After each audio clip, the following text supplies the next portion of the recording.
polusi, Drokum jadi solusi. Selamat pagi, siang, sore, ataupun malam Miss Betsy. Kami dari kelompok 1 dan sekarang kami akan menjelaskan mengenai poster yang sudah kami buat. Permasalahan yang cukup banyak terjadi saat ini, khususnya di Indonesia, adalah pencemaran atau polusi udara. Nah, salah satu faktor penyebab pencemaran atau polusi udara ini adalah adanya PLTU, yaitu pembangkit listrik tenaga uap, yang berada pada peringkat kelima sebagai sumber pencemaran udara. PLTU terbesar di Indonesia yang memanfaatkan batu bara untuk menghasilkan energi listrik adalah PLTU Suralaya, Banten. Nah, adanya pemanfaatan batu bara yang kemudian dibakar dan menghasilkan uap yang mengandung emisi zat berbahaya ini tentu menjadi salah satu faktor terjadinya pencemaran atau polusi udara yang menyebar tidak hanya di sekitar wilayah Banten, namun juga menyebar hingga wilayah Jakarta, sehingga masyarakat Jakarta juga menerima dampak-dampak negatif dari uap yang dihasilkan tersebut.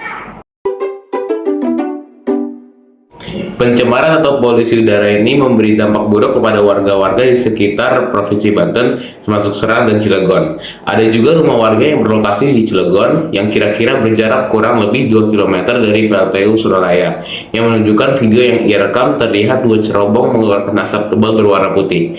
Ia juga mengatakan kalau anak dari warga tersebut menderita penyakit paru-paru karena debu dari batu bara dan asap tebal putih dari PLTU Suralaya. Permasalahan polusi atau pencemaran udara yang diakibatkan oleh PLTU Suralaya ini dapat terjadi akibat pemanfaatan batu bara yang digunakan untuk menghasilkan listrik yang tentunya memanfaatkan teknik pembakaran untuk menghasilkan uap yang akan digunakan. Pencemaran atau polusi udara yang diakibatkan oleh pembakaran batu bara ini tentu akan membahayakan kesehatan masyarakat, di mana asap pembakaran tersebut menghasilkan emisi zat yang dapat terhirup oleh masyarakat, seperti sulfur dioksida, nitrogen oksida, partikulat gas rumah kaca seperti karbon dioksida, dan partikel kecil padat seperti PM2,5. Dapat menyebabkan gangguan pernapasan, penyakit jantung, dan bahkan kematian prematur. Peningkatan polusi udara juga dapat meningkatkan risiko penyakit pernapasan kronis seperti asma dan bronkitis. Nah, untuk mengatasi permasalahan pencemaran atau polusi udara ini, solusi yang dapat kami berikan adalah pembuatan teknologi otomatik Drokum atau drone dan vakum. Nah, drone ini tuh merupakan drone seperti pada umumnya yang bisa terbang di udara. Tetapi kami memodifikasi supaya drone ini dapat bekerja seperti vacuum cleaner dengan cara menyedot udara yang ada di sekitar, lalu di dalamnya itu akan difilter, lalu udara itu akan dikeluarkan kembali menjadi lebih bersih, dan otomatik Drokum ini memanfaatkan deteksi GPS otomatis supaya dapat terbang ke lokasi munculnya uap-uap polusi tanpa harus digerakkan oleh manusia. Nah, jadi saya akan menjelaskan mengenai cara kerja dari otomatik Drokum ini. Jadi drone itu akan mendeteksi uap polusi yang muncul dari cerobong asap, dan secara otomatis sensor GPS itu akan mendeteksi di mana lokasi uapnya. Lalu drone itu akan terbang menghampiri lokasi tersebut. Kemudian drone itu akan menyedot uap tersebut seperti cara kerja vacuum cleaner menggunakan penyedot yang berada di bagian atasnya. Nah, setelah uap itu sudah disedot, uap itu akan difilter di dalam drone sehingga polusi-polusi yang terdapat di dalamnya itu bisa disaring sehingga uap tersebut lebih bersih dan tidak lagi berbahaya bagi kesehatan.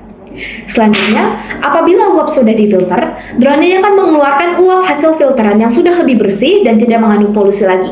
Dan uap ini akan keluar dari drone melalui bagian bawah drone. Selain itu, kelompok kami juga memiliki ide supaya drone ini bisa mendapatkan listrik, yaitu dengan menggunakan panel surya, di mana nantinya panel surya ini akan dipasang di bagian sekeliling drone dan di bagian atas drone supaya dapat menyerap panas matahari yang nantinya akan digunakan untuk menghasilkan listrik, yang nantinya akan disimpan di dalam baterai sehingga baterai itu terisi penuh.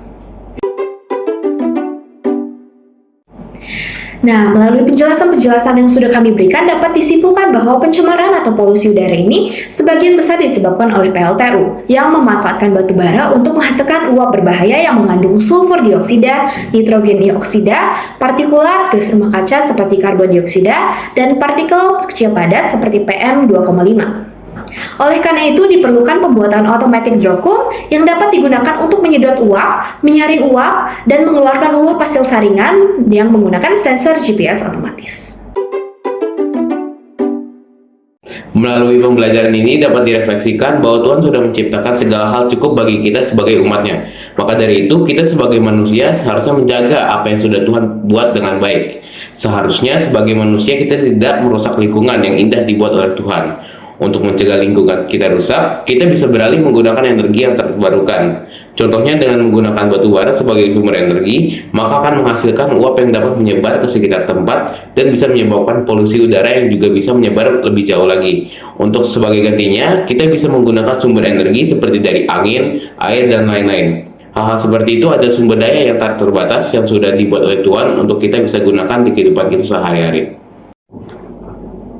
Sekian dari penjelasan yang dapat kami sampaikan mengenai poster yang sudah kami buat. 1, 2, 3. Mau bebas polusi tapi tidak bergerak, sama aja bohong. Pakai Dokum ini. Sekian Miss Betsy telah mendengarkan presentasi kami. Mohon maaf apabila ada kesalahan. Terima kasih, Tuhan Yesus memberkati.